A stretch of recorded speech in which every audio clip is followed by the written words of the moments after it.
ne znam, špricer domaćinski, južnjački špricer, evo sad smo u Nišu, kaže kako se pravi?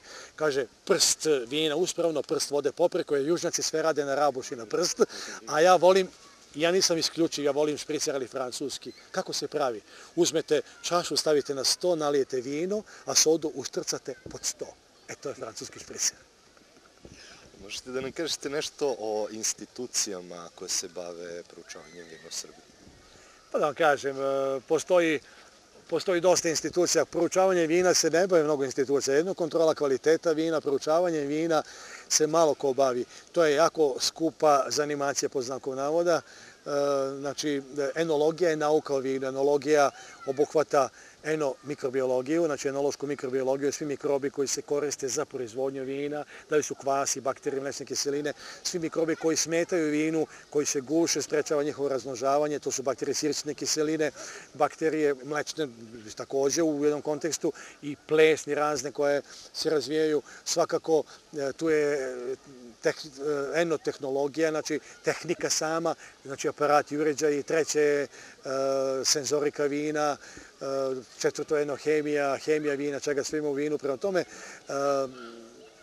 mora čovjek da ima dosta aparata, dosta opreme, dosta literature da bi mogao duboko da se bavi vino. Vino nije tako jednostavno piće kao što se neko smatra. Vino je filozofija. I puno je, što je rekao Pasteur, ima više filozofije u boci vina nego u svim knjigama ovog sveta. Kad vi imate oko 900 jedinjenja raznih mirisnih, ukusnih u vinu, znate šta to znači.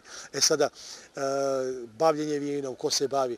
Vino se izučava tu i tamo na drugo, vi kad regrutujete stručnjake koji treba da znaju da proizvedu vino, ima toga u Beogradu na Poljoprivrednom fakultetu, svakako u Novom Sadu na Tehnološkom fakultetu, izučava se na višoj školi u Prokuplju također vino, ali to je nastava, ljudi koji izlaze su tehnolozi, oni nisu enolozi, nisu svedočeni naučnici, puno treba čitati, puno onda treba proći, usavršavati se, proći kroz analitiku vina, analizirati šta znači 5 grama kiseline, šta znači 10 grama kiseline po litru, šta znači ekstrakta punoće, ono što je neisparljivo, što daje telo vinu, gustinu, šta znači 15 grama, šta znači 30 grama, pa fenolna jedinjenja, znači treba pročitati, znati, posjetiti, poraditi analize i onda sa godinama čovjek možda postane neki poznavalac malih vina. Jer kažem, dug je put do nekog malog saznanja, da čovjek ovlada potpuno vinom, treba dosta toga. Vi kad pogledate vino treba znati kako je proizvedeno, u kojim je sudovima bilo, po mirisu, da znate kakva je bila tehnologija, da li tom vinu nešto fali, ako mu fali, šta mu fali, kako će eliminisati, ukloniti to što mu fali, što mu nedostaje, što čini manu neku ili nedostatak. Nedostatak je nešto što je često normalno, nema kiselina, ima puno kiselina, tanko je, nema mirisa, ima i tako dalje. Znači to možda se eliminiše raznim bistrenjima, dodacima. To je jedno pitanje koje je više stručno, duboko stručno, ali svakako interesantno, jer mi apsolutno smo u krizi sa tom naukom, mi se bavimo, radimo, mi radimo na fakultetu sa medicinskim fakultetom zajedno sa profesorkom Ljiljom Bukaricom, radimo ispitivanje tog zdravstvenog aspekta vina, dilatacija krvnih sudova, uticaj tih resveratrola, pa proantalcionidola, to su radili ranije ljudi i kasnije, stalno se dolazi do novih saznanja u čemu se ogleda ta blagotvornost vina.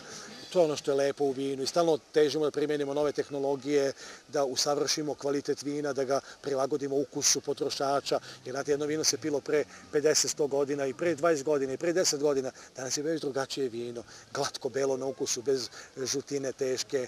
Novo vino mora bude sveže, svetlo, žute, zelenkaste boje, da bude glatko, da nema oporosti, gorčine. Znači, sva ta tehnologija koja možda to prinese tome, da izučava se i primenjuje se. Sada, fundamentalno izučavanje, jako teško, da vi uđete sada u grožđe, da nađete neke mikrokoličine nečega, mirisnih materija, onoga, to je prednost koju imaju oni koji imaju para, to su pre svega Francuzi, to su Nemci, to su Italijani, to su u novije vreme, opet oni koji imaju para, to je Južna Afrika, to su Australijanci, Kalifornija i tako dalje. Koje je po vama najkvalitetnije vinogorje u Srbiji, znači zemlja za zemljište za najbolje vino? Da li preferirate neki... Ne, pazite ovako, vinova loza je majka vina, to je odabir sorte. Zemljište je otac, a klima je sudbina. Prema tome, treba znati šta traži ta sorta iz literature, treba konsultovati vinogradare. Znači, ta sorta je kalemljena. Znači, danas se proizvode kalemovi. Ta sorta je iznad zemlje što raste, to je stablo plemenite sorte, a dole u zemlji se nalazi lozna podloga od američkih hibrida, američko-europskih hibrida, podloge koje su otporne na filoksiru koja živi u zemlji, koja možda isuši vinovu lozu.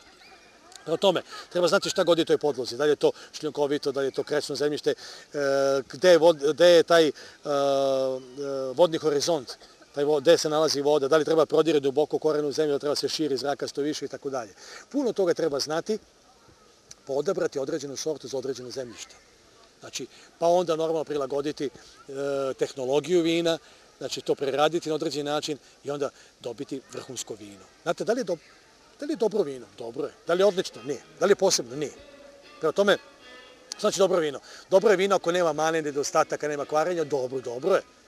A da li je odlično? Da li je prepoznatljivo? Uzmite vi 10-15 rizlinga, probajte, pa dobro je. Niče je bila niska temperatura vrenja, ali je zato visok prinos jako. Dobro je, tu kvasec da aromu, tu voćnu koja je nestabilna, koja posle godinu i po dana nestane, ali više nema šta da tu ostane, nema iz grožđa koncentrata. Visoki su prinosi grožđa, treba smanjiti prinose, treba pogoditi loznu podlogu, treba pogoditi taj nagiv, treba sortu odabrati, treba to složiti u startu, pa onda izvući kvalitet iz toga. Tehnologijom, sazrevanjem određenje, da li barik, da li inox cisterna, pa kombinacija, pa dobiti nešto posebno, pa kad probate 15-20 rizlinga, vi kažete, ovo ću prepoznati, smešite za sve, izvući ću ovaj ponovo, ili ima neku svoju posebnost, nešto ima sublimat i zemljišta i klime, sublimat ima u sebi ono što bi prepoznao među 100 vina. Tako vino se traži, a takvih vina malo ima. I za kraj o vinu, koji je zaključak cele ove priče? Pa šta, zaključak je da treba vino piti, dobre volje biti.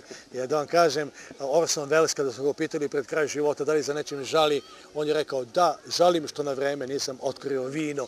Nemojte dozvoliti da se vama to desi, da pored vas prođu reke vina, a da umrete žedni. I na kraju života shvatite da ste promašili pravo piće. Orson Welles je lokao viski, on je plivao u viskiju, a na vino ga je navukao, kako se to kaže u modernom žargonu, navukao ga je niko drugi do Pavle Vujsić.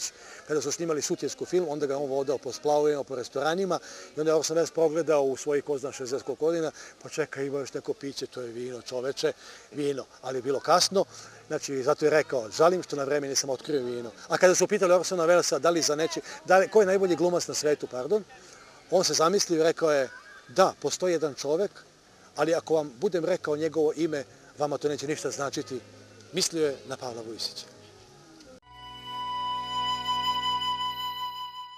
Nikad se neće znati do koje mere ga možemo ceniti i prezirati, voleti i mrzeti, niti za koliko je divnih poteza i čudovišnih zločina ono sposobno.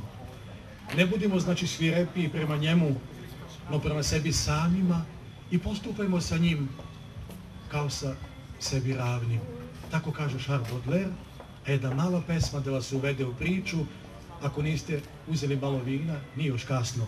Držte čaše, svi u ruci, krčmarice, maco vina daj, a ti gazda vino toči, dok veselje traje znaj. A, vince, vince slatko, kad tebe ljubi svako. Ak vince, vince slatko, da tebe ljubi svako. Što mi daješ sve uzeću, makar bio otrov sam. Samo praznu čašu neću, o njoj neću ni da znam. Ah, vince, vince slatko, da tebe ljubi svako. Ah, vince, vince slatko, da tebe ljubi svako.